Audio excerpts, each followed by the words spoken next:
Chloé a dit qu'elle avait absolument besoin d'une voiture pour son rendez-vous de Noël avec son copain, et de toute façon, tu n'as rien prévu pour Noël, non? La voix de ma mère sortant du haut-parleur de mon téléphone semblait incroyablement calme. C'était le jour de Noël, j'étais chez moi en banlieue parisienne et je n'en croyais pas mes oreilles. Ce n'était plus de la colère, mais une sensation glaciale, comme si tout le sang de mon corps se vidait d'un coup. Le smartphone dans ma main me semblait être un bloc de glace. À peine une heure plus tôt, je venais de rentrer d'un voyage d'affaires de plusieurs jours, descendant de l'avion avec un sentiment d'accomplissement après avoir mené à bien un projet majeur, et sur le chemin du retour, mon esprit était rempli de pensées pour ma précieuse voiture. J'avais obtenu une promotion quelques semaines plus tôt et je m'étais offert cette voiture pour fêter ça juste avant mon départ, après avoir survécu à des heures supplémentaires tardives, des week-ends d'auto-formation et une concurrence féroce. J'avais enfin saisi la preuve de ma réussite. Cette BMW série 4 coupé blanc alpin, bien qu'achetée d'occasion, était la cristallisation de mon sang, de ma sueur et de mes larmes. J'étais rentrée excitée à l'idée de retrouver mon bolide qui m'attendait, mais lorsque la porte du garage s'est ouverte, je n'ai trouvé qu'un espace vide, mon trésor avait disparu sans laisser de traces. Au bord de la panique, j'ai ouvert l'application de vidéosurveillance de mes doigts tremblants pour vérifier les enregistrements de ma maison, et ce qui est apparu à l'écran était la pire trahison imaginable. Dans la vidéo, ma mère déverrouillait nonchalamment la porte avec un double des clés et laissait entrer ma sœur cadette, Chloé. Chloé a saisi la clé de la BMW que j'avais laissée sur la table du salon comme si c'était la sienne, et toutes deux sont sorties de la maison en souriant. Ma famille était entrée dans mon sanctuaire et avait pris ce qui m'était précieux sans la moindre trace de culpabilité. Ce double des clés, ma mère avait insisté pour le faire au cas où, s'inquiétant de mes fréquents déplacements professionnels, arguant qu'en cas d'incendie ou de fuite d'eau, il fallait pouvoir intervenir, et bien que j'ai hésité, sa phrase « Tu ne fais pas confiance à ta propre famille », avait eu raison de mes doutes, un contrôle déguisé en gentillesse qui montrait maintenant ses crocs de la pire des manières. J'ai arrêté la lecture, sans une seconde d'hésitation, j'ai composé le numéro de ma mère, et après quelques sonneries, j'ai entendu sa voix familière, si insouciante que ma haine a monté d'un cran. « Camille, bienvenue à la maison, joyeux Noël. » J'ai répondu froidement, « Maman, où est ma voiture ?» Mais même au son de ma voix glaciale, elle n'a pas réagi. « Oh, la voiture, timing parfait, Chloé l'utilise en ce moment. » Elle l'utilise ? Qu'est-ce que tu veux dire ? Je ne me souviens pas lui avoir donné la permission. Oh, ne sois pas si rabat-joie, j'ai utilisé ton double, tu sais, celui pour les urgences. Eh bien, c'était une urgence pour Chloé. Ces mots étaient incroyables. Une urgence, ai-je à peine réussi à demander, tant l'absurdité était écrasante. Oui, une urgence. Chloé a dit qu'elle en avait besoin pour son rendez-vous de Noël. Aujourd'hui elle rencontre les parents de son copain pour la première fois, c'est un jour important pour elle, et ta BMW en jette, n'est-ce pas? Tu es sa grande sœur, tu devrais l'aider pour ce genre de choses. L'aider? C'est du vol, me suis-je forcée à garder une voix stable en ripostant, vous êtes entré chez moi sans permission et avez pris ma clé de voiture, c'est un délit, tu comprends ça? Ma mère a alors laissé échapper un soupir qui semblait sincèrement exaspéré. Tu es tellement dramatique, tu n'avais rien de spécial prévu de toute façon, et puis tu réussis bien dans cette boîte d'informatique, tu as de l'argent, donc prêter une voiture à ta douce petite sœur ne devrait pas être un problème. On l'utilise juste à bon escient pour toi. Un souvenir désagréable d'il y a des années a refait surface. Chloé était encore étudiante à la fac, elle allait à une soirée avec des amis au volant de la berline de notre père quand elle a percuté un poteau électrique parce qu'elle était sur son téléphone. La voiture était fichue, bonne pour la casse, mais nos parents ne l'avaient pas du tout grondée, disant simplement « On est si reconnaissant que tu ne sois pas blessée », ils l'avaient serrée dans leurs bras les larmes aux yeux et avaient géré tous les problèmes eux-mêmes, si bien que Chloé n'avait montré aucun remords et dès la semaine suivante se demandait quelle serait sa prochaine voiture. Si seulement nos parents l'avaient corrigé correctement à l'époque, s'ils lui avaient appris ce que signifie prendre ses responsabilités, peut-être que les choses n'auraient pas tourné ainsi. Tu comptes lui faire refaire la même chose ? Chloé a détruit la voiture de papa et même là, vous l'avez couvée sans lui faire assumer aucune responsabilité, voilà le résultat, elle est devenue quelqu'un qui ne ressent rien à l'idée de voler les affaires des autres. À mon accusation, ma mère est restée silencieuse un très bref instant, et j'ai bêtement espéré qu'il restait une trace de conscience en elle, mais ce qui est venu de l'autre bout de la ligne n'était pas du remords, mais une voix hystérique et perçante pleine d'auto-justification. Qu'est-ce que tu viens de dire? Comment oses-tu? Chloé est sensible et tu dois la soutenir, tu es sa sœur aînée. Ah, c'était encore ça, le refrain habituel, le fait d'être l'aîné avait toujours été utilisé comme une malédiction pratique pour me forcer à assumer les erreurs de ma sœur et lui donner tout ce qu'elle voulait, mais cette malédiction devait cesser. Ça suffit, je coupais calmement mais fermement, il semble que parler avec toi soit une perte de temps, alors je te donne un dernier avertissement, contacte Chloé maintenant et dis-lui de ramener ma BMW dans mon garage immédiatement et sans une seule égratignure, si elle ne le fait pas, je signale le vol à la police, c'est tout. Ma mère s'est mise à rire, la police? Tu es sérieuse? Tu ne vas quand même pas livrer ta douce sœur à la police pour une petite voiture, ne sois pas ridicule. Je ne plaisante pas, je suis très sérieuse. Oui, c'est ça, au revoir. Et avec un bruit sec, l'appel a été coupé brutalement, elle croyait sincèrement que je n'oserais jamais faire une chose pareille, sa confiance bâtie sur des années de contrôle et d'exploitation avait obscurci son jugement. Serrant toujours mon smartphone, j'ai fermé les yeux quelques secondes, me demandant si c'était vraiment la bonne chose à faire, car une fois cette ligne franchie, je ne pourrais jamais revenir à une vie de famille normale, mais j'ai chassé cette pensée presque immédiatement, j'ai ouvert les yeux, pris une profonde inspiration et sans hésitation, j'ai composé le 17. Police, secours, quelle est votre urgence? Police, je voudrais signaler un véhicule volé. Ma voix était étonnamment calme, l'opérateur au bout du fil a parlé d'un ton professionnel. Pouvez-vous me donner les détails du véhicule? Oui, c'est une BMW série 4 coupé blanc alpin, l'immatriculation est. J'ai récité le numéro de plaque, l'année du modèle et chaque information prouvant que la voiture m'appartenait sans hésitation, j'avais tout payé avec l'argent que j'avais gagné, je l'avais assuré moi-même, c'était indéniablement ma voiture et ma détermination grandissait à chaque fait énoncé. Quand avez-vous vu le véhicule pour la dernière fois? Avant de partir en voyage d'affaires il y a quelques jours, quand je suis rentré ce soir, il n'était plus dans mon garage. A-t-il une possibilité qu'il ait été mis en fourrière? Non, il était dans le garage verrouillé de ma maison. Après une brève pause, l'opérateur a posé la question cruciale, avez-vous une idée de qui aurait pu prendre votre véhicule? Je savais que cette question allait venir, mais l'entendre pour de vrai m'a serré le cœur, une fois dit, il n'y aurait pas de retour en arrière. J'ai pris une courte inspiration et j'ai dit la vérité, oui, ma sœur, ma mère a utilisé un double des clés pour entrer chez moi et l'a aidé à la prendre. Lorsque l'appel s'est terminé, je me suis effondrée sur le canapé, le silence de la maison semblait me blâmer, je voulais juste que quelqu'un, une seule personne, me dise que je n'avais pas tort. Poussée par cette solitude insupportable, j'ai tapoté mon smartphone pour sélectionner le nom de la seule personne en qui je pouvais avoir confiance, mon petit ami Lucas, et j'ai écrit un court message, désolé, je ne pense pas pouvoir te voir aujourd'hui, quelque chose de grave est arrivé, maman et Chloé ont volé ma voiture, je viens de le signaler à la police. Juste après avoir appuyé sur envoyer, une voiture de patrouille s'est arrêtée silencieusement devant chez moi et un policier a frappé à ma porte. Mademoiselle Camille?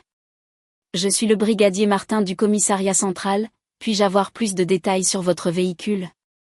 Je l'ai invité dans le salon et j'ai étalé tous les documents sur la table, le contrat de crédit, l'assurance, la carte grise, puis je lui ai montré les images de la caméra de surveillance sur ma tablette, enregistrant chaque moment où Chloé et ma mère entraient et prenaient la clé. L'officier a examiné chaque document avec soin, puis a regardé la vidéo avec concentration avant d'acquiescer gravement. Je comprends parfaitement la situation, le véhicule est sans aucun doute votre propriété personnelle. Oui, mais ma mère insiste sur le fait que ma sœur l'emprunte juste et elle ne veut rien entendre. Il a parlé prudemment, Camille, dans la plupart des cas, nous avons une capacité limitée à intervenir dans les conflits familiaux, s'il y a une petite chance que l'affaire puisse se régler par la discussion. Je l'ai coupé fermement, il n'y en a pas, elle refuse toute discussion, c'est du vol, je demande une action conforme à la loi. Il m'a regardé droit dans les yeux et a dit clairement, je comprends, effectivement, même s'il s'agit de parents par le sang, prendre une voiture sans la permission du propriétaire est un vol, surtout avec cette propriété clairement documentée. C'est un délit grave, vous ne surréagissez absolument pas, vous êtes victime d'un crime. Ces mots ont eu le pouvoir de balayer la culpabilité qui m'avait obscurci l'esprit pendant des années, je n'avais pas tort. Je vais immédiatement enregistrer votre BMW comme véhicule volé dans le fichier national, voici votre numéro de dossier. Il m'a tendu un petit papier, et après avoir regardé les feux arrière de la patrouille disparaître dans la nuit, la maison est retombée dans le silence. Le premier appel est venu de mon père, il avait dû entendre une version unilatérale et embellie des événements par ma mère, sa voix était étrangement calme, du genre de calme de quelqu'un qui essaie désespérément de réprimer sa colère. « Camille, c'est ton père, ta mère raconte quelque chose d'étrange, est-il vrai que tu la menaces en disant que tu appelleras la police ?» Il y avait dans sa voix un ton condescendant, comme s'il était certain que je plaisantais. Je ne plaisante pas, c'est un fait, j'ai déjà porté plainte et ma voiture est maintenant enregistrée comme volée dans tout le réseau des forces de l'ordre, dès que la plaque sera scannée, la personne au volant sera arrêtée sur le champ, c'est la réalité, papa. J'ai entendu mon père halter, il avait enfin compris, et sa voix est passée du doute à la pure colère. « Camille, tu as vraiment fait ça ? Tu transformerais ta propre sœur en criminelle ? C'est Noël. Tu as vraiment l'intention de détruire cette famille ce jour-là ? Ces cris ne m'ont fait aucun effet, qui détruit la famille ? Celle dont la fille a été volée et dont le vol est justifié par vous, ou moi ? Chloé est ta sœur, elle voulait juste bien paraître pour une fois, et maintenant que tu as réussi, tu rejettes ta sœur moins fortunée, quel cœur de pierre. J'étais sans voix. Selon sa logique, il était acceptable qu'une petite sœur vole sa grande sœur pour frimer. Et la fille qui réussit doit tout donner à celle qui ne réussit pas. Personne ne se souciait de mes sacrifices pour cette BMW ni du fait que je passais Noël seule. J'ai dit « il n'y a plus rien à dire » et j'ai raccroché avant qu'il ne puisse finir de hurler. Immédiatement après, mon téléphone a vibré violemment sous une avalanche de messages de ma mère. « Ingrate, on ne t'a pas élevée comme ça, tu as gâché notre Noël. Si quelque chose arrive à Chloé je ne te pardonnerai jamais. » J'ai posé le téléphone face contre table et fermé les yeux. J'étais seule, mais je me suis dit que c'était le prix à payer pour retrouver ma dignité. Mon téléphone a sonné à nouveau, un numéro masqué. J'ai hésité, puis répondu. « Bonjour Camille, c'est le brigadier Martin, avez-vous un instant ?» Sa voix était gênée. « Vos parents ont appelé le commissariat, ils insistent sur le fait qu'il y a une erreur ou que vous êtes instable émotionnellement, ils demandent de ne pas traiter cela comme une affaire criminelle. » Camille, je vais être directe, comme nous avons déjà enregistré votre plainte, nous ne pouvons pas arrêter l'enquête, mais vos parents insistent pour dire que vous allez retirer les charges, alors je dois confirmer votre intention finale, avez-vous changé d'avis ? Je sentais qu'il testait ma résolution. J'ai répondu clairement. Mon intention n'a pas changé du tout, je ne pardonnerai ni à ma sœur qui a volé ma voiture, ni à mes parents qui l'ont aidée. Brigadier, continuez l'enquête conformément à la loi, s'il vous plaît. Compris, je confirme que votre intention est ferme, merci. Après avoir raccroché, j'ai fixé l'écran noir. Je ne savais pas combien de temps avait passé, mais vers 18h, mon téléphone a vibré à nouveau, c'était le brigadier Martin. J'ai pris une grande inspiration, ici Camille. Ici Martin, désolé de vous déranger encore, je vous appelle car l'affaire est résolue. Sa voix était redevenue stricte, nous avons interpellé votre sœur, Chloé, sur le parking du restaurant gastronomique Le Belvédère, vous savez, celui avec la vue panoramique très prisée. C'était l'un des restaurants les plus célèbres, impossible d'avoir une réservation, l'endroit idéal pour frimer. Une patrouille a scanné la plaque de votre BMW, et quand ils sont arrivés, Chloé venait de sortir de la voiture, escortée par son copain et sa famille. Le policier m'a décrit la scène, Chloé sur son 31, son copain Thomas un peu nerveux, ses parents souriants, et puis les gyrophares bleus les illuminant sans pitié. Au début, Chloé a prétendu que c'était la voiture de sa sœur et qu'elle l'avait juste empruntée, mais quand on lui a dit qu'un vol avait été signalé, elle s'est agitée et a crié des incohérences comme « je croyais que c'était un cadeau surprise ». Elle a paniqué, essayant de couvrir un mensonge par un autre devant les clients et le personnel, son orgueil a dû voler en éclats. Thomas et sa famille étaient sous le choc.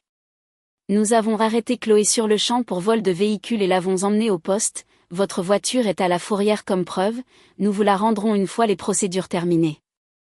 Je vois. Merci brigadier. J'ai raccroché, les jambes coupées. C'était fini, mais je ne ressentais aucun triomphe, juste un vide immense.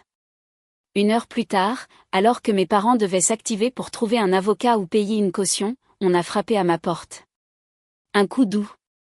J'ai regardé par l'œilleton, c'était Lucas. Il tenait un café chaud et un sac de viennoiserie. En voyant son sourire inquiet, la tension a lâché et j'ai ouvert la porte en larmes. Je suis désolé, c'est moi qui devrais m'excuser d'arriver si tard un soir de Noël, le travail m'a retenu, dit-il en me prenant dans ses bras. Il m'a écouté raconter toute l'histoire sans m'interrompre, puis il a pris ma main. Camille, tu n'as rien fait de mal, pour protéger ta dignité tu as pris une décision douloureuse, je suis fière de toi. Je pensais me battre seule, mais il était là. J'ai gâché Noël, n'est-ce pas, dis-je en pleurant. Il a souri, qu'est-ce que tu racontes ? Noël ne fait que commencer, ma famille t'attend. J'ai hésité, mais il a ajouté, tu n'as pas besoin de te forcer à sourire, je veux juste que tu saches qu'une famille, ce n'est pas seulement l'exploitation et le contrôle, il existe des familles chaleureuses, viens. J'ai accepté. La mère de Lucas m'a accueilli comme sa propre fille, Camille, je suis si contente que tu sois là, tu es en sécurité maintenant. Ils n'ont posé aucune question indiscrète, nous avons partagé un repas chaleureux près de la cheminée. Quelques jours plus tard, ma tante m'a appris que Chloé avait rompu avec Thomas, qui envisageait pourtant le mariage. Un avocat a informé mes parents que Chloé risquait une condamnation pénale, et c'est seulement là qu'ils ont compris la gravité de la situation. Lors d'une rencontre dans un café, mon père a admis, nous avons eu tout faux et ma mère a pleuré en s'excusant, mais leurs mots ne m'atteignaient plus. J'accepte vos excuses, mais le pardon est une autre chose, je témoignerai au procès. Chloé a été reconnue coupable, condamnée à du sursis et à des travaux d'intérêt général. Le scandale s'est répandu, mon père a perdu son emploi pour atteinte à la réputation de son entreprise, et incapable de supporter le regard des voisins, mes parents ont vendu leur maison pour déménager dans un petit appartement loin de là. Le casier judiciaire de Chloé a détruit ses plans de vie, et les économies de la famille ont été englouties par les frais de justice. J'avais perdu l'avenir où je passais Noël avec ma famille biologique, mais en échange, j'avais gagné Lucas et sa famille, des gens qui me valorisaient vraiment.